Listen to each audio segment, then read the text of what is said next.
We're going to go into the next part of the program.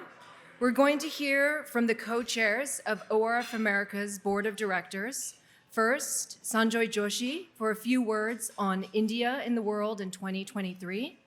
And second, from Jane Holl Lute for remarks on U.S. role in an election year. Mr. Joshi, welcome. Thank you, Sharon.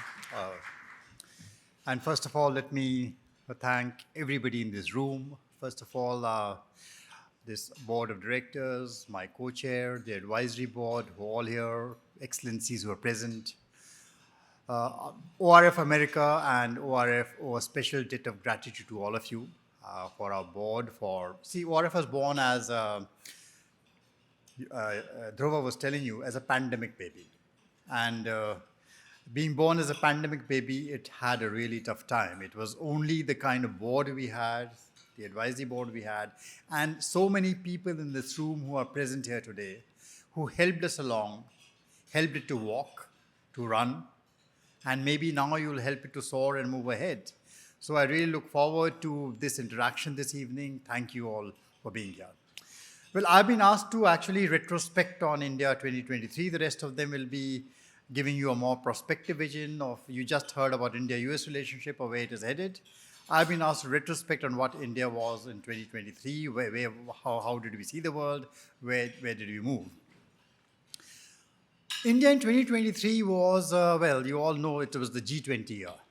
And being India, you know, is all about big, fat Indian weddings. How many of you have not been to an Indian wedding? Are there any people who haven't been? Jane, that's a disgrace. If you are with ORF, you'll definitely get to see many, many, many Indian weddings, don't worry. So for those who haven't, open invitations. Well, Indian weddings are about razzmatazz. They're about glitter, they're about color. They are loud, they are raucous, there are a lot of things happening all the time. But most of all, you know, Indian weddings are about getting everyone in the family together, getting unconnected people together who've never met, perhaps generations who've never met new generations, getting them to meet each other, become friends, getting the slighted aunt back into the fold, the cantankerous uncle who's not been visiting for so many years because something offended him, get him back into the tent and re-emerge with the family. That's what an Indian wedding is. So when India did G20, that's how it looked at G20. So that was the whole idea, you know, getting the extended family, getting people together. And the G20 was not just about the G20. It was not about an exclusive club of the G20. Indian weddings are about getting everybody in, second cousin, third cousin, fourth cousin, you know, the extended family comes in. So the first thing was India made G20 about the global south. The first event, which was held in January, was about getting 125 countries in. The G20 was not shaping the agenda for an exclusive club of 20. They were not talking about this. They were talking about a lot of other issues which concerned the much larger world order. And as you all know, this was happening at an extremely difficult time. It was a time when there was a war going on in Ukraine, in the old continent. Old divides had been resurrected. And the old divides had been resurrected. The East and the West had all been resurrected in such a way that they were in danger of creating a third, far more dangerous divide between the North and the South. So how do you start bridging these cleavages, getting people together? So that is primarily the effort which was done. It was not about just getting the leaders in the room and talking to each other. It was getting a whole host of institutions. The Think 20 initiative, a big reach out event where it was not about the 77 countries which participated in many of these into the larger T20 initiative. It was many, many, many, many institutions, hundreds of institutions which joined in. People wrote in, created products, created well-researched documents on what were the issues that really affected the global south. This is what the G20 was really turned into.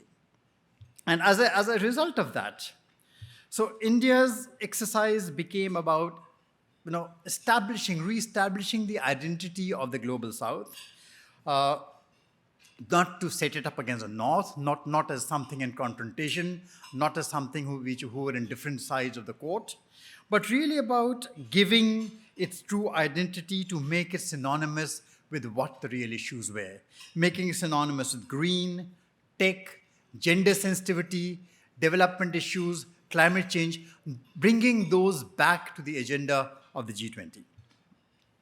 So reclaiming the global South's identity, as a independent place, as a place synonymous with green transitions, gender equity, and using technology to leapfrog into a world where greater sustainable, equitable development would be possible in a much more inclusive manner.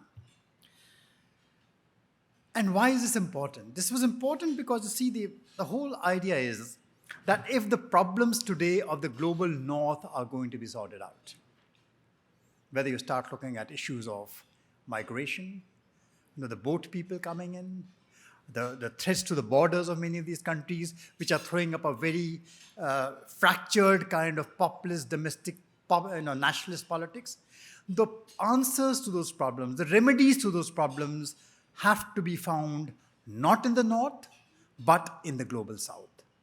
And that has to be the way forward. These are problems which actually spill over and affect everybody else. So the effort is to make this bridge between different countries, between different families, and see the process as the leadership of the G20 from Indonesia, then to India, now to Brazil, next to South Africa, as it moves, as the agenda for the G20 gets set in the global South, I think many of these issues and the thrust is going to be how to get everyone together into the same tent. So Indian weddings are loud affairs, yes. And they are just not acoustically loud. They are loud in terms of color also. I said, that's sort of glitter, razzmatazz. We don't like black and white. We hate it. We don't want to see the world in black and white. We want to see the world in color, experience it in color, experience the different pathways, the different transitions, the different contexts in which people live, struggle, breathe their lives, and to experience it and to articulate it as think tanks, as knowledge workers, to create a much more synergistic, a holistic experience which can bring people together. So that's all I have to say about 2023. About 2024, I'll just say one thing. If you start looking at 2024, and just think of what should be the most significant word, the one word going forward into 2024. To my mind, it is that one word, coalesce, bring together. How does a fragmented world coalesce again? Because we are in this mess together. How are we going to get out of this together? I think that is the challenge for most of us. Coalescing, ending fragmentation, and getting the world together, and creating the knowledge and the knowledge networks to make that possible. That's really what I think the task is for all of us as think tanks. Thank you. Thank you all for being here. So I was actually given my choice of topics to talk about tonight. How will the war in Ukraine end? What's going to happen next in Israel and Gaza? How do we address the generational wars that seem to be renewing themselves in Africa? What about U.S. policy toward China? I wasn't given any choice at all. I was told to talk to you about what we will see in the U.S. election in the coming year. So, what can we expect for the elections of 2024 in this country? By the way, I think it's 50% of the world's population will have major national elections in the coming 24 months. 50% of the world's population will have a choice in what government they are going to operate under. Well, what can we expect in this country in the coming year? If anyone tells you they know, they're not telling you the truth. because, quite frankly, this country is divided pretty equally down the middle. And when you're divided 50-50, that's an environment that permits anything and compels nothing. And so what will happen? There are no assurances. There are no assurances about candidates. There are no assurances about the consequences of our legal system. There are no assurances about wild cards. There are no assurances about natural disasters or human catastrophes that will come to our shore. But nevertheless, there are no assurances, but I will seek to reassure you. Have Americans lost their love of country? Absolutely not. Have Americans lost faith in each other? We have not. Have Americans lost a commitment to democracy? We have not lost a commitment to democracy. In fact, what you are seeing unfold in this country over the past several years and over the next several months will be a manifestation of our fundamental belief in democracy, that we have a right to a say in how we are governed. Every person has that fundamental political right to a say in how we are governed. Are Americans paying attention? Are we sleepwalking through this period? Everyone is paying attention. No one is sleeping. Pick up a newspaper. Every major newspaper has articles on how to address your sleep dysfunction because no one is sleeping. What will elect the next president? Will it be the war in Ukraine? Will it be the situation in the Middle East? Will it be the United States' relationship to China in the region? Will it be immigration? What will elect the next president? Very likely it will be more closely associated with the state of the US economy and how people feel about it. In issues like abortion, like immigration, like party affiliation, like identity. In many countries around the world, people find their performance politics and their identity politics in different places. So too is that true in the United States. But the freedom to choose is what we all very, very, very fundamentally believe in, with a passion that is expressing itself in the conversation you see unfolding every day in every corner of this country. Everyone is engaged. My grandparents came to this country not more than 100 years ago, and you'd never mistake me for anything other than American straight out of central casting. English was not my mother's first language. But they believed deeply in this country, and they came to this country for this moment. They came to this country for this moment when we, their offspring, would have the freedom to choose. So that's what you can expect in 2024. We will exercise this freedom with a passion and a commitment to each other. We have not lost faith. This, in many ways, is a reaffirmation of our faith in each other. And you would not be in this room if you didn't believe in the fundamental international role of the United States and if its own commitment to engage internationally. But I'm afraid I do have some bad news. In 1992, I was working at the White House on the NSC staff under Brent Scowcroft, who was a giant in our field of foreign policy, and a very, very, very kind person as well. And he summoned, the day after the election in 1992, President George H.W. Bush, for whom we were working, had lost.